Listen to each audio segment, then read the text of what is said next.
Paz do Senhor Jesus, seja mais uma vez bem-vindo ao seu canal de leitura diária da lição da Escola Bíblica Dominical, canal José Carlos Maciel. Quero aqui agradecer a Deus por essa rica oportunidade que Ele está me concedendo de gravar mais um vídeo para o canal. Quero agradecer a você que se inscreveu recentemente no canal, dizer a você muito obrigado, curta os vídeos, comente e, se possível, indique o canal para mais alguém. Agradecer a você que já é inscrito no canal, que tem curtido o vídeo, comentado. Continue fazendo isso para que o YouTube recomende o canal cada vez mais. E você que ainda não é inscrito no canal, mas tenha assistido nossos vídeos, se for possível, se inscreva para nos ajudar, se inscreva para que o canal possa crescer. Amém? Mais uma leitura diária da lição 9 da Escola Bíblica Dominical. A lição 9 que tem o tema Uma Família Nada Perfeita. Segundo trimestre de 2023. Segundo trimestre de 2023 que tem o tema Relacionamentos em Família, superando desafios e problemas com o exemplo da Palavra de Deus. Nossa leitura diária de hoje se encontra no segundo livro de Samuel, capítulo 18, do versículo 5 até o versículo 10. E 1 Reis, capítulo 1, versículos 5 e 6. 2 Samuel, capítulo 18, versículos 5 ao 10, diz assim para nós.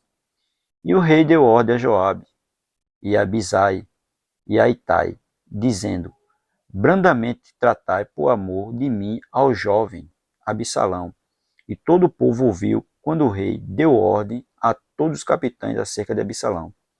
Saiu, pois, o povo ao campo, a encontrar-se com Israel, e deu-se a batalha no bosque de Efraim.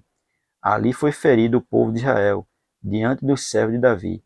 E naquele mesmo dia, houve ali uma grande derrota de 20.000, porque ali se estendeu a batalha sobre a face de toda aquela terra, e foram mais os do povo que consumiu o bosque do que o que a espada consumiu naquele dia.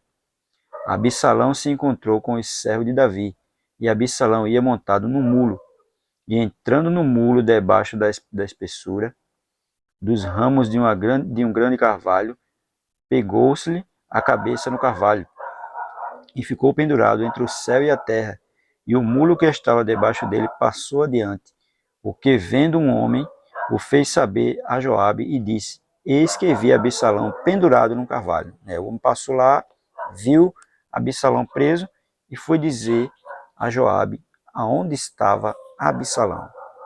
1 Reis, capítulo 1, versículos 5 e 6, que diz assim para nós. Então Adonias, filho de Ragite, se levantou dizendo, eu reinarei, e preparou carros e cavaleiros e 50 homens que corressem diante dele. E nunca seu pai o tinha contrariado, dizendo, por que fizeste assim? E era ele também muito formoso de aparência. E Ratite o tivera depois de Absalão. É mais um filho de Davi, que se rebelou contra o pai. Por isso que a epígrafe diz assim, a rebelião dos filhos de Davi. Que os filhos de Davi se revoltaram contra ele. Absalão e Adonias. Depois que houve aquele problema todo com Tamar, Absalão se revoltou contra o próprio pai. 2 Samuel, capítulo 18, versículo 5 ao 10, diz assim para nós. Davi deu ordem ao exército para tratarem com brandura ao jovem Absalão por amor de mim. 2 Samuel, capítulo 18, versículo 5, a parte A. Com isso ele demonstrava claramente que não desejava a morte do filho, da mesma forma que não desejou a morte de Saul, Isbosete e Abner. Entretanto, Davi não chama mais Absalão de filho, mas de o jovem, veja. Ele não estava chamando mais de filho, mas de o jovem, porque está vendo o quê? Um conflito entre eles dois. Palavras que revelam conflito. Como rei, ele desejava defender seu trono e sua vida contra um usurpador, mas como pai, tinha de lutar contra o próprio filho.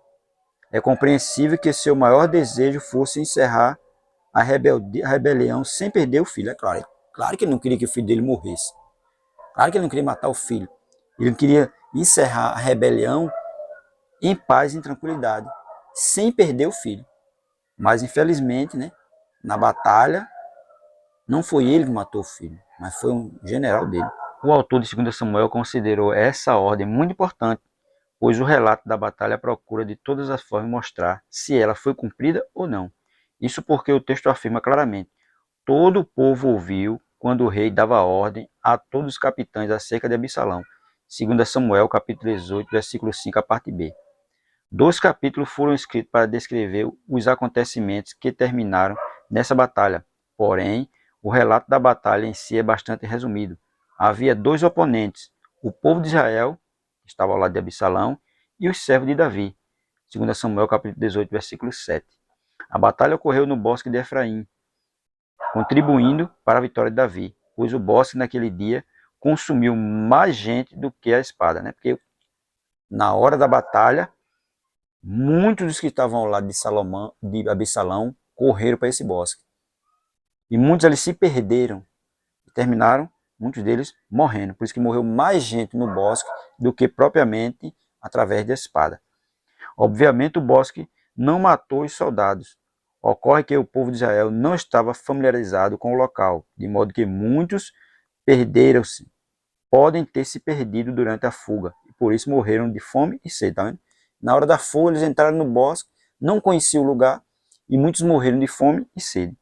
Absalão deparou-se com os homens de Davi e tentou fugir em sua mula. 2 Samuel capítulo 18, versículo 9. Mas esta se meteu no meio do mato, de modo que Absalão se enroscou em uma árvore. A mula continuou andando, mas, como Absalão estava preso, acabou desmontando e ficou pendurado nos galhos, literalmente entre o céu e a terra. Representações dessa cena sempre mostram Absalão pendurado pelos cabelos, às vezes nos filmes. Contudo, a Bíblia não menciona que Absalão ficou preso pelos cabelos, mas pela cabeça. Um dos soldados encontrou Absalão pendurado e foi contar a Joabe. 2 Samuel, capítulo 18, versículo 10. Porém, lembrou ao comandante que Davi havia dado ordens específicas para tratar Absalão com brandura. Além disso, retrucou o comentário de Joabe, afirmando que não desobedeceria nem por 1000 moedas de prata. Ele, Joabe, mesmo afirmou que não ia desobedecer o rei e não ia matar o filho do rei, né? O filho de Davi. Até porque Davi deixou uma ordem bem clara, que era para tratar ele com brandura. Mas isso não foi feito. Joabe terminou, né, matando Absalão. 1 Reis, capítulo 1, versículo 5 e 6. Versículo 5 diz assim: Adonias se levantou. Davi teve muitas aflições por causa de seus filhos. Aminon e Absalão haviam sido ambos uma amargura para ele quanto ao seu segundo filho, que teve de Abigail. Supomos que tivesse consolo nele. O quarto filho era Adonias. Ele era uma pessoa diferente, decente, e era o próximo de Absalão em idade e em temperamento. Os dias de luto de seu pai se aproximavam e, portanto, se preparava para sucedê-lo, embora soubesse, tanto pela designação de Deus como pela de Davi, que Salomão seria o sucessor. Um anúncio público sobre isso havia sido dado pelo próprio Davi. Ele soube que quem assumiu o trono não era Adonias. Era quem? Era Salomão. Tanto Deus já tinha pronunciado, como o próprio Davi. Mas mesmo assim ele se levantou para querer usurpar o reino, usurpar o trono. Mas o trono não era dele. O trono já estava né, anunciado que ia ser de quem? De Salomão. 1 Reis capítulo 1, verso 6 diz assim: Por que fizeste assim? Aos olhos de seu pai, Adonias havia sido uma joia, mas agora era um espinho. Não está escrito que ele nunca tenha desagradado ao pai. É possível que ele o tivesse feito muito frequentemente e que seu pai estivesse secretamente perturbado por sua má conduta e lamentasse diante de Deus. Aqueles que honram mais aos filhos do que a Deus e também aqueles que não os mantêm debaixo de uma boa disciplina, assim cancelam a honra que deveriam receber de seus filhos. Né? Porque ele aprontou e já vivia aprontando, mas Davi nunca fazia nada. Nem sequer reprimiu ele, nem disciplinou, nem fez nada. O que foi que aconteceu? Ele também se rebelou contra o próprio pai. Né? E deixa bem claro no final, que aqueles que honram, né, mais a seus filhos, né, terminam, aqueles que honram, deveriam receber, honram mais a ele, em vez de honrar a Deus, né, terminam sendo o quê? Desonrados pelos filhos. O que aconteceu com ele? Ele não honrou mais a Deus, deixou os filhos dele bem à vontade. Aqueles que honram mais aos filhos do que a Deus, e também aqueles que não mantêm debaixo de uma boa disciplina, feito ele. Ele honrava os filhos, Davi, mas não colocavam eles debaixo de uma boa disciplina, deixava eles à vontade. E terminou o quê? Terminou assim, cancelando a honra que ele deveria receber de seus filhos. Porque os filhos não respeitavam ele. Ele se preocupou muito com as coisas do reino e deixou os filhos à vontade. É tão tal que um estuprou a irmã e ele não fez nada, nem disse nada, ficou calado. Terminou o outro se revoltando, matando o próprio irmão, indo até contra o próprio Davi. E depois vem o outro também, faz da mesma forma, Adonias, contra o próprio pai também, porque ele não deixou os filhos dele à vontade, não colocou ele debaixo de uma disciplina. E eles faziam o que queria e Davi não reprimia, deixava eles sempre à vontade. Por isso que terminou acontecendo o quê? Uma rebelião. Tudo em consequência do que ele fez, né, com Urias, que Deus deixou bem claro a ele que a espada não sairia dentro da casa dele. E dentro da casa dele, olha, virando de ponta cabeça. Estava tudo bem e terminou de uma hora para outra ficando tudo mal. E os filhos terminaram morrendo, né, se rebelando contra ele, porque faltou o cuidado com a casa dele. Teve tanto cuidado com as coisas de Deus, mas esqueceu também de cuidar da casa dele. E terminou acontecendo isso. Não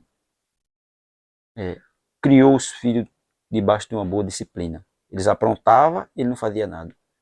Eles aprontavam e ele fazia vista grossa. Os exemplos são esses. Samuel, o outro sacerdote antes de Samuel também, deixaram os filhos à vontade, terminando tudo, tendo tragédia na família por conta disso, que ficaram à vontade. E era para tratar os filhos debaixo de uma boa disciplina. Não rigoroso demais, mas também não frouxo demais. E eles terminaram aí, acontecendo só tragédia na família. Né?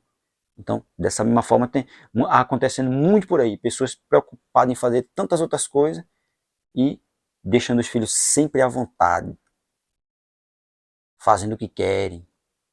Depois termina se prejudicando com isso, aí depois quer lamentar. Aí agora é muito tarde. Né? Então tem que ter o cuidado. Tem que estar prestando atenção em tudo.